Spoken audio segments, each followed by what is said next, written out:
Good day, learners. This is me, Sir AJ, and welcome back to my channel.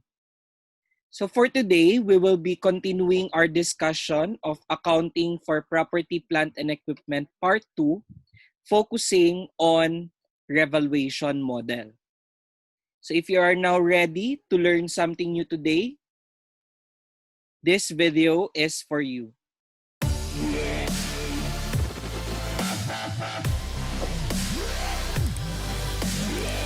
So as what I have mentioned, we will be continuing our discussion of accounting for property, plant, and equipment part 2 or subsequent measurement. So as what was discussed, in subsequently measuring property, plant, and equipment, we can choose to use either of the two models, the cost model or the revaluation model. Under the cost model, we will measure it at its original cost, less any accumulated depreciation and any impairment losses. Under the revaluation model, it will be measured at a revalued amount or the fair value at the date of revaluation, less any subsequent accumulated depreciation and any subsequent impairment losses. So for this video, we will be focusing on what if the PPE item is revalued or the company chooses to use the revaluation model for a class of PPE. So what is revaluation? According to PAS 16, under the revaluation model, fair value changes are accounted for in subsequently valuing items of PPE. Hindi na lang natin siya ginagamitan ng original cost, but we recognize that its fair value also changes.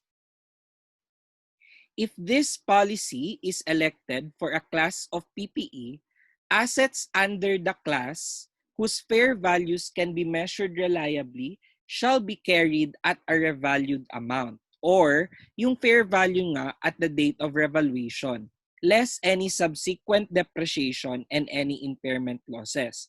Take note that when you revalue your PPE items, you do not stop depreciating and impairing the assets subsequently. The frequency of revaluation may be annual for PPE items that experience significant and volatile changes in fair value. Pwede rin namang every 3 or 5 years for PPE with only insignificant changes in fair value. And if an item is revalued, take note that the entire class of assets to which that asset belongs should be revalued. For example, you choose to use the revaluation model for the entire class of land. All land items under that entire class should be using the revaluation model. Hindi pwedeng land A revaluation model, land B cost model. That is not allowed by PAS 16. So under the revaluation model, when an item of PPE is revalued, any accumulated depreciation at the date of the revaluation is treated in one of the following ways. Pwedeng number 1, restate proportionately with the change in the gross carrying amount of the asset so that the carrying amount of the asset after revaluation equals its revalued amount. This method is often used when an asset is revalued by means of applying an index to its depreciated replacement cost. Pag given a replacement cost, that means you should use this method. Or pwede rin namang you eliminate the entire accumulated depreciation against the gross carrying amount of the asset and the net amount restated to the revalued amount of the asset. This method is often used for buildings. The more complicated way is the restating proportionately. That's why we will be discussing an example on it. In restating proportionately or the proportional restatement approach, we prepare this table. So in the first column, we get the historical cost or the original cost of the asset less its accumulated depreciation as of the date of revaluation, and that is the carrying amount of the asset as of the date of revaluation. On the second column, if given ang replacement cost, then that is your replacement cost less assumed accumulated depreciation. Anong ibig sabihin ng assumed accumulated depreciation? Given the same circumstances in computing for accumulated depreciation, sa pag-compute ng carrying amount, yun din yung assumption na gagamitin dito sa assumed accumulated depreciation. And ang answer is the sound value, or the other term for it is the depreciated replacement cost. Take note, pag given na yung sound value or yung depreciated replacement cost, then you just need to work back para makuha mo yung replacement cost at saka yung assumed accumulated depreciation. So the historical cost less the replacement cost, that would give you the increase in cost. The accumulated depreciation to the assumed accumulated depreciation is the increase in accumulated depreciation. And from the carrying amount to the sound value or depreciated replacement cost, that is your revaluation surplus. Now the question is, what account is the revaluation surplus? So the revaluation surplus is an OCI account or an other comprehensive income account to be presented under the shareholders equity section. If you remember in past one, in your basic accounting, one of the items mentioned under OCI is the revaluation surplus. So ito ay isang OCI, hindi po siya gain na nilalagay sa income statement. It is an OCI item and to be presented under the shareholders equity section of the statement of financial position. The standard requires that revaluation surplus is to be presented net of tax effects. And for depreciable assets, for example, building, the revaluation surplus net of tax is periodically transferred to retained earnings. So dahan-dahan mo siyang tina-transfer to retained earnings following the same pattern that the asset is depreciated. So pag 5 years yung remaining life, 5 years mo rin ita-transfer ang revaluation surplus to retained earnings. For non-depreciable assets like land, revaluation surplus is transferred to retained earnings only when the asset is sold. Walang periodic transfer. So for example, ABC Incorporated uses the revaluation model for its land and buildings. The company acquired Building A on January 1, 2020 at a cost of 20 million pesos. The building has an estimated life of 6 years and residual value of 2 million pesos. The building was revalued on January 1, 2023. The revaluation revealed replacement cost of 30 million pesos, residual value of 4 million pesos, and revised life of 8 years from the date of acquisition. Compute for the revaluation surplus on December 31, 2023. The applicable tax rate is 30%. Okay, so this is our example. We will try to compute for revaluation surplus. So first, we need to compute for the carrying amount as of the date of revaluation. The historical cost on January 1, 2020 is 20 million pesos. The accumulated depreciation for 2023, January 1, 2023, is computed as follows. 20 million yung original cost minus 2 million residual value divided by the life, 6 years, times 3 years. Bakit 3 years? Kasi from 2020 to 2023, that is 3 years na yung nagdaan. So 3 years ka nang nagde-depreciate. So the total accumulated depreciation as of January 1, 2023 is 9 million. Therefore, the carrying amount on January 1, 2023 is 11 million pesos. So that's the first column of our table. The second column is we need to compute for depreciated replacement cost or the sound value.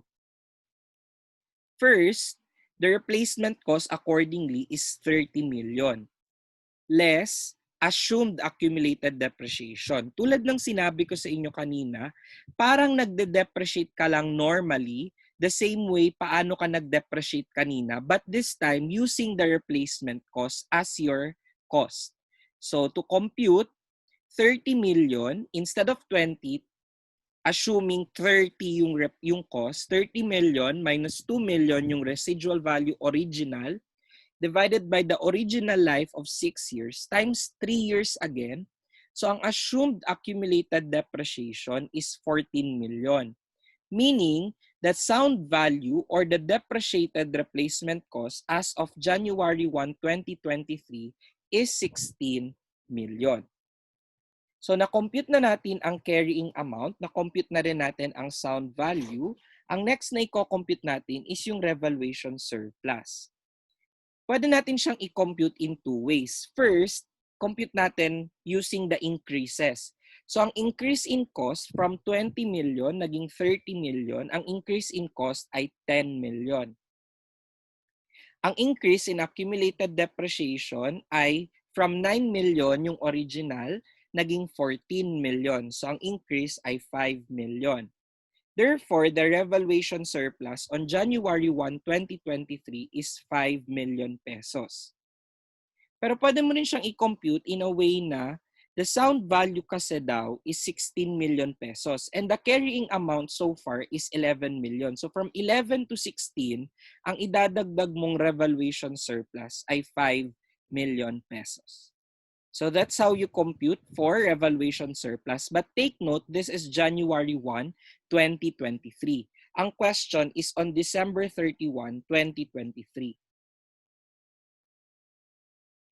If we journalize this with the tax effect, the entry will be debit the building or the increase in the cost of the building, 10 million.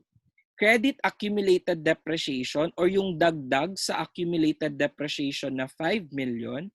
Credit revaluation surplus, since meron ng tax effect, ang matitira lang sa revaluation surplus ay 70%. We remove the 30% tax. So credit revaluation surplus, 3.5 million. And ang 30% tax is to be credited sa deferred tax liability. If you have question if ano ang deferred tax liability, then we have a separate discussion for that. Pero this is the journal entry. Now, you ask the question, how much, sir, is the new depreciation? Since the new value is 16 million pesos, hindi na 11 million yung carrying amount, kundi 16 million na, the revalued amount is 16 million. That will be your basis for the new depreciation. The revised residual value, ang bagong residual value is 4 million. So ang bagong depreciable cost is 12 million pesos. And the revised remaining life is 5 years. Bakit 5 years? 'Di ba sir, sabi sa given 8 years. Yes, 8 years, but from the date of acquisition, from the very beginning. So dahil 3 years na yung nagdaan simula nung acquisition, ang natitira na lang na life ay 5 years. Therefore, your depreciation for 2023 is 2,400,000 pesos. And our last question is, how much is our revaluation surplus on December 31, 2023? So ang revaluation surplus natin on January 1, 2023 is 3,500,000. Not 5 million kasi dapat net of tax. Tapos sabi, the remaining useful life is 5 years. Therefore, every year, magta-transfer tayo sa retained earnings ng 700,000. Therefore, if the revaluation surplus on January 1 is 3,500,000 at magta-transfer tayo sa retained earnings ng 700,000 for the year, then the revaluation surplus on December 31, 2023 is 2,800,000. Okay? So that is how you compute for revaluation surplus. Again, revaluation surplus is an OCI account to be presented under the shareholders' equity section of the Statement of Financial Position. Now, are revaluation reversals allowed? The answer is yes.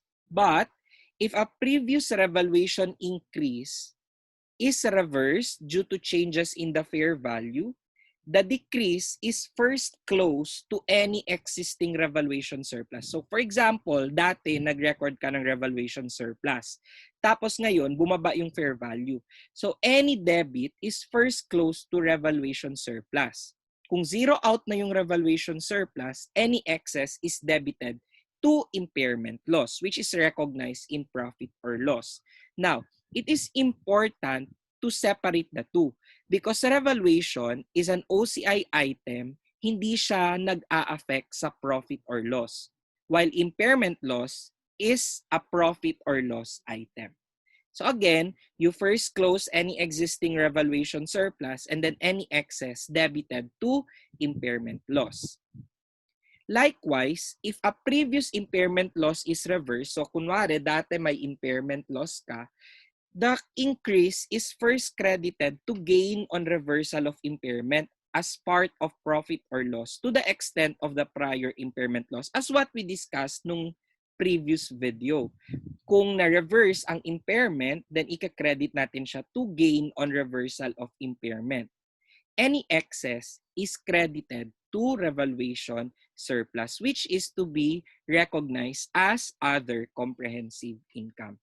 Take note, all of this will not happen if cost model ka. Nangyayari lang to kapag ang pinili mo ay revaluation model. So let's have an example for this one. Let's try to apply everything: depreciation, impairment, and revaluation. So for example, on January 1, 2020, Cyclops Company purchased an asset for 2,500,000 pesos with an estimated economic useful life of 10 years with no salvage value. Straight line method of depreciation is to be used. On January 1, 2022, the company has reliably determined that the recoverable amount of the asset is 1,600,000 pesos. On January 1, 2024, the asset has a recoverable amount of 1,860,000, tumaas naman. If the company uses the revaluation model to measure long-lived assets, what are the amounts to be reported in the profit or loss and shareholders' equity as revaluation reserve respectively on December 31, 2024? Ignore taxes. Okay. So first, gawin muna natin yung nangyari nung January 1, 2022, which is na-impair siya. So the initial cost on January 1, 2020 is 2,500,000. The accumulated depreciation for 2 years, which is 2020 hanggang 2022, would be 500,000. How did we compute that? That would be 2,500,000 divided by 10 years kasi walang residual value. So ang depreciation every year ay 250,000 pesos. So ang accumulated depreciation ay 500,000. Therefore, the carrying amount on January 1, 2022 is 2 million pesos. While ang recoverable amount daw ay 1,600,000 pesos. Therefore, nung time na yun, nagkaroon tayo ng impairment loss na 400,000 pesos. That means, ang bagong depreciation ay dahil ang new carrying amount ay 1,600,000, hindi na 2 million, kundi 1,600,000. Tapos ang remaining life ay 8 years kasi 10 years tapos nagdaan na yung 2 years. Ang new depreciation starting 2022 ay 200,000 every year. Okay. So now let's go to 2024. Another 2 years passed. So nung 2024, the carrying amount is already 1,200,000. Paano yun na-compute, sir? Di ba nung 2022, that's 1,600,000 minus 200,000 kada taon for 2 years, that would be 400,000 depreciation. So ang carrying amount as of January 1, 2024 ay 1,200,000 pesos. The recoverable amount on this date is 1,860,000. It seems like tumaas yung value. So meron tayong tinatawag na gain on reversal of impairment. But take note, hindi siya agad revaluation surplus kasi nag-impair tayo dati. So una, i-close muna natin yung impairment loss and record it as a gain on reversal of impairment, which is to be credited sa profit or loss. Any excess ang mapupunta sa revaluation surplus. Pero if you remember in the previous video, hindi mo lang pwede basta-basta i-reverse ang impairment. Meron tayong limit. Ang tawag doon yung would have been carrying amount. Ano nga ulit yung would have been carrying amount? Ito yung carrying amount kung walang impairment na nangyari. Okay? So kung walang impairment na nangyari from January 1, 2020 to January 1, 2024, that's 4 years sana of depreciation na 250,000 each year. So ibig sabihin, kung hindi sana nag-impair, ang accumulated depreciation sana ay 1 million. So ang would have been carrying amount if walang impairment na naganap ay 1,500,000. Therefore, pwede tayong mag-reverse ng impairment but only up to 1,500,000 pesos. That means yung gain on reversal of impairment is 300,000 from 1,2 to 1,5. That's 300,000 pesos to be recorded in profit or loss. Pero dahil gusto mo siyang gawing 1,860,000 kasi revaluation model ka, the excess is to be credited to revaluation surplus of 360,000 on January 1, 2024. Okay? But the question is, magkano siya on December 31? Ang revaluation surplus, dahan-dahan mo siyang itatransfer sa retained earnings. So to answer that, the revaluation surplus on January 1, 2024 is 360,000. The remaining life is 6 years. Kasi 2024 na ngayon, 4 years na yung nag-lapse. So 6 years na lang yung remaining life. Therefore, the transfer to retained earnings every year is 60,000. So if 360,000 siya on January 1 and you transfer to retained earnings of 60,000 for the year, therefore, the revaluation surplus on December 31, 2024 is also 300,000 pesos, which is to be recognized in OCI. So yung gain on reversal sa profit or loss, yung revaluation surplus sa OCI. Okay. So, dun po nagtatapos ang ating discussion for revaluation. If you have any questions, you may comment sa video na to or you may message me sa aking social media accounts. I will try to answer you as fast as possible. But this time, it's your time to test your knowledge. So again, if you know the answer, comment lang sa video na to. Magre-reply ako as much as possible. Question number 1. If an asset's carrying amount is increased as a result of a revaluation, the increase shall be recognized in A. Revaluation surplus as component of other comprehensive income and in profit or loss to the extent that it reverses a revaluation decrease previously recognized. B. Equity under the heading unrealized gain. C. Retained earnings. Or D. Revaluation surplus as component of profit or loss. And question number 2 for problem. Ali's company owns 2 pieces of freehold land in Cavite. Land A was purchased in 2019 at a cost of 10 million, while Land B was purchased in 2020 at a cost of 12 million. The lands were classified as property, plant, and equipment. the lands are revalued as follows. So for 2021, yung land A daw 8 million, yung land B 16 million. For 2023, yung land A 12 million and yung land B 11 million. The question is, what amount of gain, net of any amount of loss related to the pieces of land, should the company disclose in the profit or loss during 2023? A. None.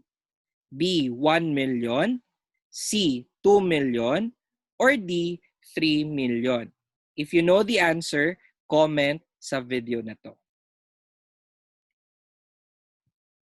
So that's it for today, guys. Thank you very much for watching and patronizing my videos. I hope na nakakatulong sa inyo yung mga videos at naiintindihan nyo yung mga lessons na dinidiscuss ko sa videos. If you have questions, again, you may comment sa video or you may message me sa aking mga social media accounts. And if you like this video, please click like. And sa lahat ng mga hindi pa nakaka-subscribe, please subscribe to my channel and hit the notification bell para malaman ninyo if meron akong mga bagong pinost na videos. So thank you very much, guys, and I'll see you sa next video. Bye!